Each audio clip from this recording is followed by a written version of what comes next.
On our last episode, we began looking at one of the most popular arguments for Islam. In fact, in our time, it is the most popular argument that Muslims use to try to show that Islam is true. So, as we saw last time, when we look at the Quran, so when we look at the arguments that are laid down in the Quran for Islam, they're very strange arguments. You have what I've called the argument from literary excellence, which is basically the Quran is so wonderful and masterful in its eloquence that it must be the Word of God, which is, I'm just going to say it, it's one of the worst arguments ever offered for anything ever. Again, that would be like saying that Mozart's music is so wonderful that it must be the music of God. It's like saying that Eminem's raps are so good that they must come from God, or the plays of William Shakespeare are so good that they must come from God. That's the sort of thing that the Quran is saying, and beyond that, we know that it's just not true. This is a very, very unimpressive book, and let me give you an example, just to give you an idea of how odd this argument is. I'll go ahead and read an entire chapter of the Quran. You can turn to the end and look at some of the short ones. But let's look at one. Chapter 109 of the Quran. Say, O ye that reject faith, I worship not that which ye worship, nor will ye worship that which I worship. And I will not worship that which ye have been wont to worship, nor will ye worship that which I worship. To you be your way, and to me be mine. The claim of the Quran is that is so amazing and wonderful, it must come from God. It couldn't have come from a human being. And here Muslims will say, well, in the Arabic, but that doesn't change the argument. What is that chapter in Arabic? It's just a series of words put into a certain order to convey some kind of meaning. The problem with this argument is human beings can put words in any order. There's no order of words that a human being could not put those words into. So it's a silly argument to say only God could put these words in this order, and yet that's the main argument of the Quran. That is the main argument that the Quran uses to show that it comes from God. Again, worst argument, one of the worst arguments ever offered for anything ever. That's one of the arguments of the Quran. The other main argument that Muhammad used was the argument from biblical prophecy, that there are biblical prophecies which point to him. The problem here, of course, is that according to the Bible, Jesus died on the cross for sins, rose from the dead, and claimed to be divine. And that completely contradicts the message of Islam. Islam says Jesus didn't die on the cross, he didn't rise from the dead, and he never claimed to be divine. So how would Muhammad point to the Bible as some sort of confirmation when the Bible completely contradicts the message of Islam? According to the Bible, Muhammad is a false prophet. Anyone who rejects the gospel or presents a different gospel is a false prophet. So how can Muhammad point to a book and say, that's the book that shows that I'm a prophet, when if we actually go to that book, he turns out to be a false prophet? So these are the sorts of arguments you're dealing with if you go to the Quran. And it's no coincidence that Muhammad's teachings, while they spread among the pagans, weren't nearly as popular among people who actually knew the Bible, because they never would have fallen, or you would have to not know much about the Bible in order to fall for that. So there are Christians and Jews who fall for that argument, but they're certainly not people who know very much about what the Bible says. And even the argument from literary excellence, Muhammad won very few followers using this argument. You say, well, how did Muhammad get so many followers? That's when his argument changed to, hey, join me and we'll go split up the spoils of war. We'll seize property, and we'll take women captives as our sex slaves. And if you die, you get virgins in paradise. That's when Muhammad's message started spreading very rapidly. Before that, he was winning followers here and there, but certainly wasn't very popular. So the arguments that Muhammad used to show that Islam is true just weren't persuasive. He started winning the followers through force, by the sword, by winning spoils of war. That's when he had these sort of mass conversions. So it's no surprise that Muslims today are trying to go in a different direction with their arguments. And the direction that we talked about last time is that Muslims are claiming that Islam is confirmed by science, that science confirms Islam, that Muhammad knew things that were centuries ahead of his time, that no one could have possibly known back then. And so the only explanation for how Muhammad knew these things is that God told him. And since God is telling him these things, then Muhammad must be a prophet and Islam must be the truth. Now, I've never met anyone who bought this argument, who accepted this argument after carefully studying what Islam actually teaches about science. And I think the reason that is because the Quran is a scientific catastrophe. It's a disaster. Last time we looked at Muhammad's claims about the universe. And at the end we sort of put together an outline, but here's an outline of Muhammad's universe. This is the universe according to the Quran and the greatest interpreter of the Quran, who is Muhammad himself. And what we have, this is the universe. There are 7 earths. All of them are flat. They're stacked on top of each other like pancakes, except there's a long distance in between each one. So there's space in between each of these flat earths that are, really huge. Out on the edge of the top earth, that's our earth, is a pool where the sun sets. The sun sets in this pool. There are also 7 heavens above the earths that are like domes that will fall on us if Allah doesn't hold them up.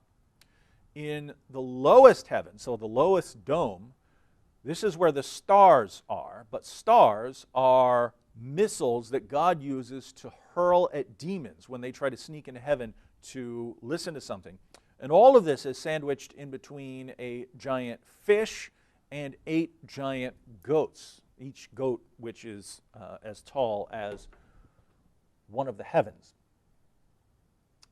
This is the most absurd view of the universe anyone could possibly come up with, and that's what the Quran and Muhammad's companions taught about the universe.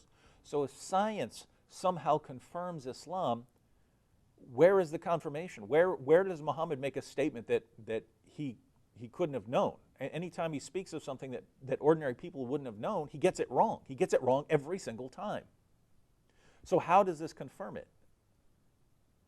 But we only looked at one issue last time. That's Muhammad's view of the universe.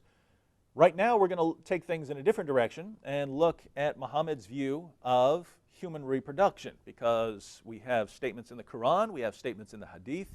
Muhammad's going to tell us a lot about human reproduction, how the entire process of human reproduction. Let's take a look.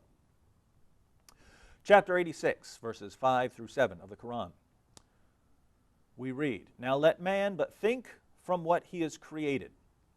He is created from a drop emitted, proceedings from between the backbone and the ribs." Here he's talking about a drop of semen or sperm. He says, let man think what he is created from. He is created from a drop emitted, so a drop of sperm emitted, proceeding from between the backbone and the ribs. According to Muhammad, semen is formed between the backbone and the ribs. So between your back, the backbone, your spine, and your ribs. That's in this area. Is this where semen is formed? No, it's not. That's not the job that's going on anywhere in here, right? So now Muhammad didn't know this. He thinks this is where semen is formed and it eventually comes out. But that's just totally wrong. So even here on the first step of semen production, Muhammad's getting it wrong. Let's see what else he says. Sahih Muslim number 608. Man's discharge, sperm, is thick and white, and the discharge of a woman is thin and yellow. So notice, women have a kind of sperm too, and man's discharge is thick and white, and the discharge of women is thin and yellow. So there's a difference between them. Now, that's just false. If he's talking about human reproduction here. Women don't have anything that's like semen or sperm. Women have an egg, an ovum, and so they're very, very different. It's not a thin yellow fluid. So Muhammad's getting the most basic elements of human reproduction. He's getting them wrong. But let's go further. Sahih Muslim number 3328. Salama said, "O Allah's apostle, Allah does not refrain from saying the truth. Is it obligatory for a woman to take a bath after she gets nocturnal discharge?" So a wet dream, as men get. He said yes, if she notices the water, i.e. the discharge. Salama smiled and said, "Does a woman get discharge?" So she's asking him, do we get discharge or nocturnal emissions like men do? Allah's apostle said, then why does a child resemble its mother?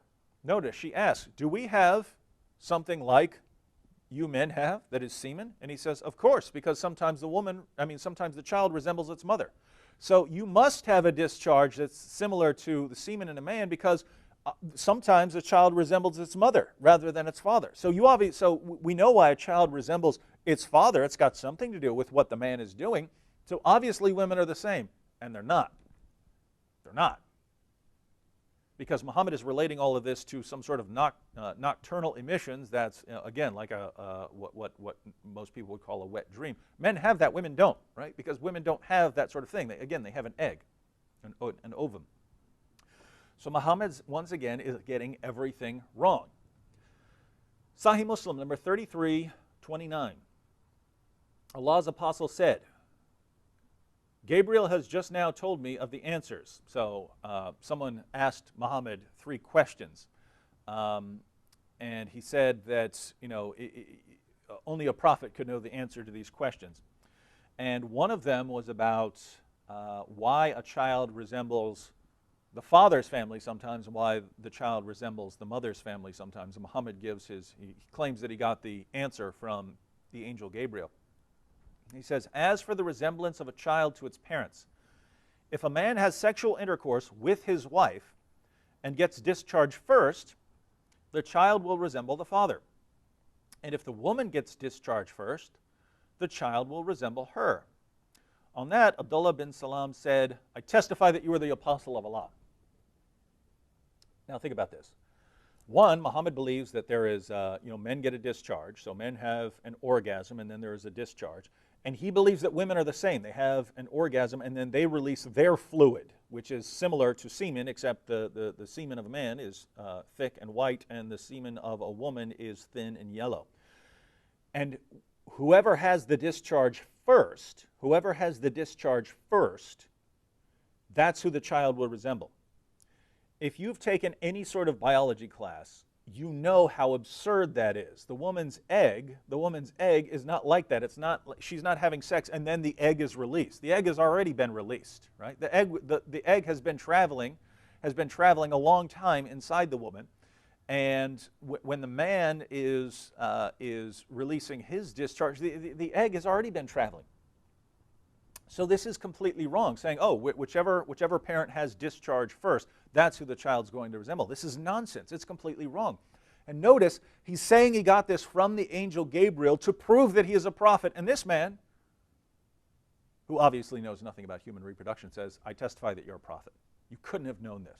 And so what we have here is Muhammad would just seem to answer these questions, claim that he's getting them from the angel Gabriel, say them with complete confidence, and a bunch of people who are gullible and don't know any better are claiming that he's a prophet based on his amazing knowledge. But we find out that he's completely wrong. And so these people were converting based on nonsense, complete nonsense, that we now know is false. So my question for Muslims who want to tell us that Islam is the truth, what do you do now? These are the teachings that supposedly confirmed Muhammad as a prophet, and we now know that they are false. So if these are the things that were supposed to confirm Muhammad as a prophet, and they're wrong, why should we accept Muhammad? Especially when you say that we should accept Muhammad because of his amazing scientific insights, which are all wrong. I'm confused here. And it just sounds like there's a lot of deception going on from Muslims who actually know what Islam teaches. In other words, from your actual scholars who know what the Muslim sources say. When they say that Islam is, has all these scientific miracles, I think they're being deceptive, because if you've read this stuff, you know this is just nonsense. And so that's the scholarly types. They have to know that they're spouting nonsense if they've read this. And other than that, you have your average Muslim on the street who's never read any of this, who just thinks that Islam contains all these scientific miracles because that's what his leaders have told him. He's never actually examined the Quran, has never actually examined the Hadith, has just assumed that his leaders are telling him the truth when they're not. And then you're running out saying, oh, Islam is confirmed by science. Well, Muhammad's getting everything wrong. And the revelations that are supposedly coming from the angel Gabriel, think about that. Muhammad says he got that explanation, that whichever parent has the first discharge, that's who the child's going to resemble. Muhammad says he got that from the angel Gabriel. That's the same angel where he's supposedly getting the Quran. Now, go into biology class and tell your teacher this is how it really works. If you believe Muhammad's a prophet, go into your biology class and say this is how reproduction actually works. This is why a child resembles one parent over another. You'll get laughed out of class. You'll fail the class because we know that's wrong. Scientifically, that is false. But that's what Muhammad says he got from the same source as the Quran. If this is obviously false, and that's where Muhammad is getting the Quran from, doesn't that mean this isn't really coming from God? It certainly isn't coming through the angel Gabriel. That's how it looks to me. Sahih Muslim, number 614. Muhammad said, the reproductive substance of a man is white and that of a woman yellow. So he's back on the white and yellow discharge. And when they have sexual intercourse, and the man's substance prevails upon the female's substance, it is the male child that is created by Allah's decree. And when the substance of the female prevails upon the substance contributed by the male, a female child is formed by the decree of Allah. So now Muhammad is actually explaining how the sex of a child is determined, whether the child will be male or female. Does he get this right? Let's look. The reproductive substance of a man is white, that of a woman is yellow. When they have sexual intercourse, the male's substance prevails upon the female's substance. So the male's substance sort of overpowers the female's substance, then the child's going to be male. But if the female's substance prevails upon the male's, then the child will be female. Is that right? If you've taken Biology 101, you know that it's the male's semen that determines whether the child is male or female, right? Because the woman only contributes an X chromosome. The male can contribute an X or a Y, depending on which individual sperm reaches the egg. So it's the male's substance that determines the sex of the child, whether the sex is male or female. The egg doesn't determine that. So this is completely wrong. Muhammad is explaining why a child turns out male or female, and he gets it wrong. He thinks, oh, it's the woman, if her substance prevails, then it'll be a woman. It's not how it works. It's not how it works. It's a good guess. I can understand why he would think that, but it just turned out to be false. And yet, this is the prophet who is confirmed by his amazing scientific insights, which, again, are all wrong. Chapter 22, verse 5 of the Quran. Consider that we created you out of dust, then out of sperm, then out of a leech-like clot, then out of a morsel of flesh, partly formed and partly unformed, in order that we may manifest our power to you. So now we have a sort of sequence. Man is originally created out of dust, then is created out of sperm. So once a man is created, then new human beings are created through sperm.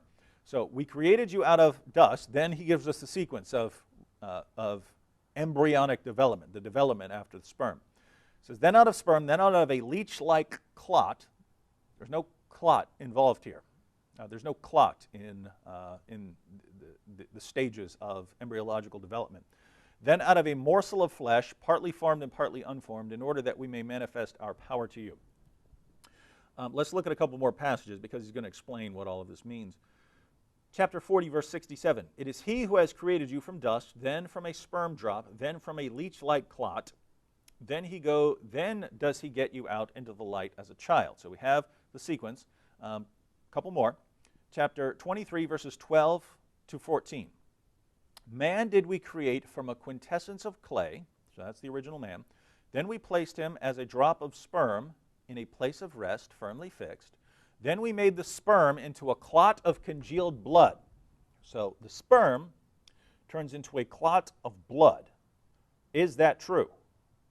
No. It's not how it works. Sperm does not turn into a clot, a blood clot. But that's what Muhammad thought, and that's what the author of the Quran thought. So if you're saying that Allah is the author of the Quran, you're telling me that Allah doesn't know that human beings don't go through a blood clot stage when they develop.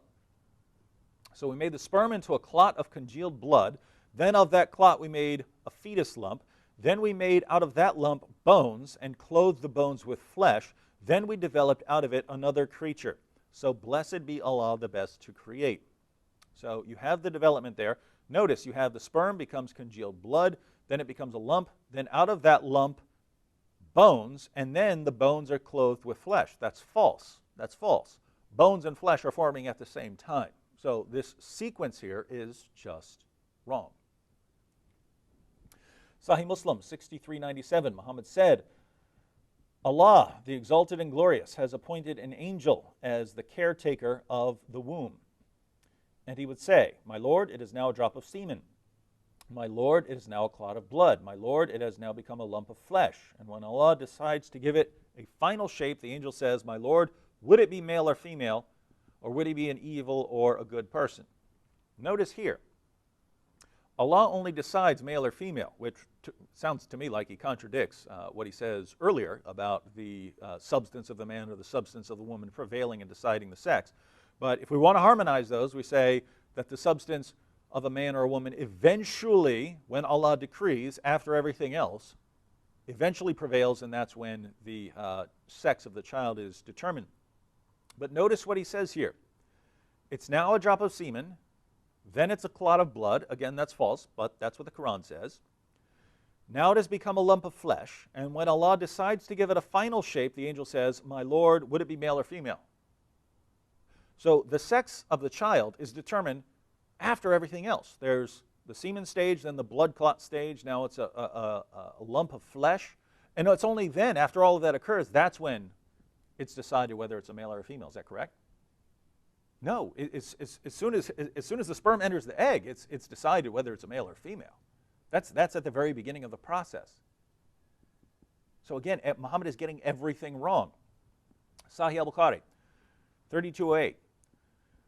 Allah's apostle, the true and inspired, said, the matter of the creation of a human being is put together in the womb of the mother 40 days, and then he becomes a clot of thick blood for a similar period. So now he's actually giving us a timeline here. He's actually giving us some numbers to work with.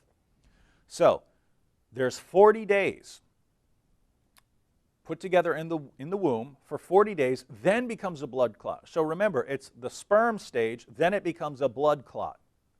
Well, if that initial stage before the blood clot is 40 days, that means for 40 days it's just the semen.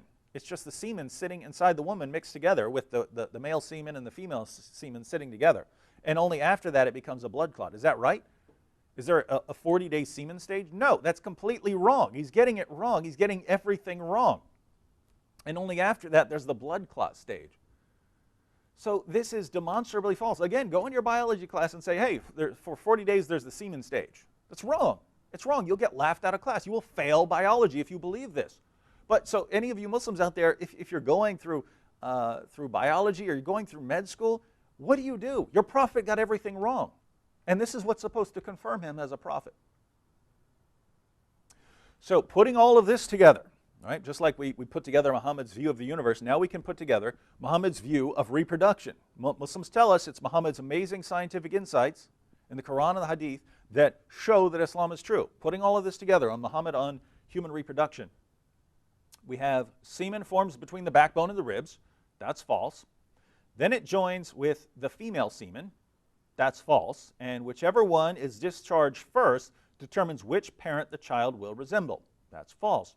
The child spends 40 days as a drop of sperm. That's false. Then the child spends another 40 days as a clot of blood.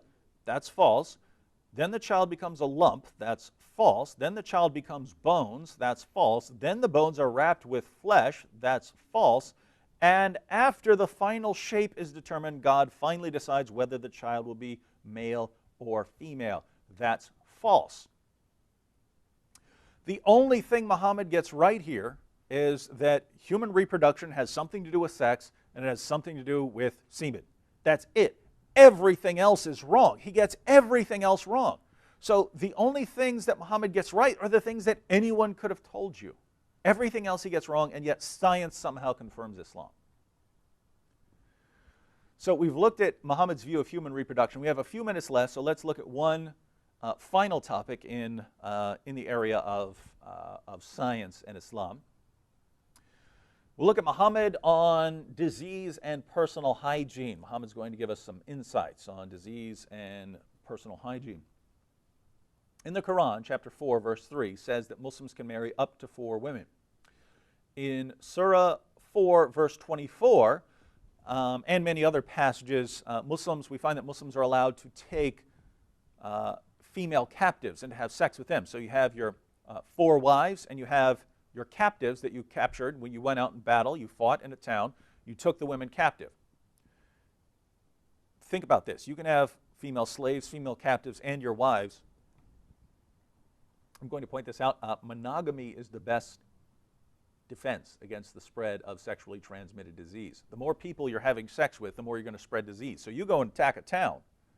You beat the town. You defeat the town. You take some captives for yourself. You don't know what diseases those women have, and you have sex with them. Now you've got the disease, and then you go back and you have sex with your 4 wives. Now all 4 wives have the disease. The other women have the disease. You have your wives.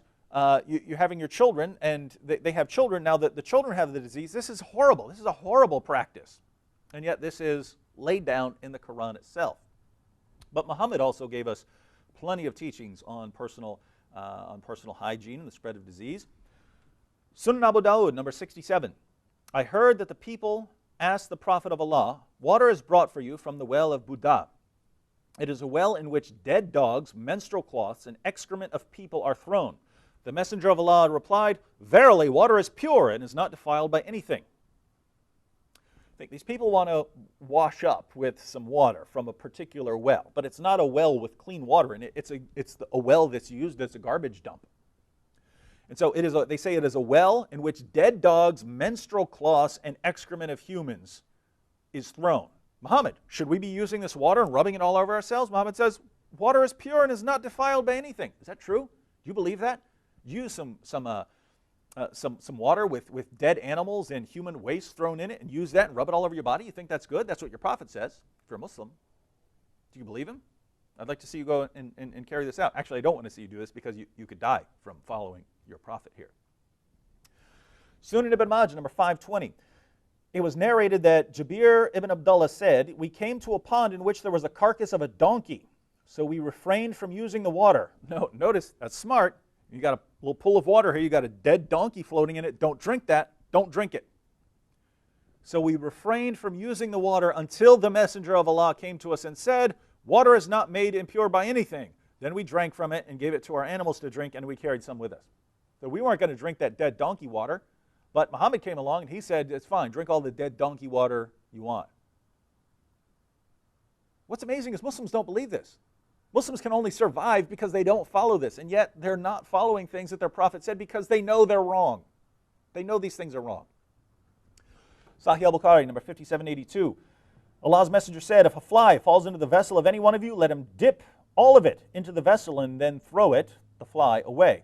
For in one of its wings there is a disease, and in the other there is a healing or antidote for the disease. So, according to Muhammad, if a fly, which may have just been crawling on human waste or animal waste or something like that, may have diseases all over it, if it lands in your food or drink, dunk it all the way in, because even though one of the wings has a disease, the other wing has the cure. So you want to get all that cure off that fly so that you don't get sick. Is that true?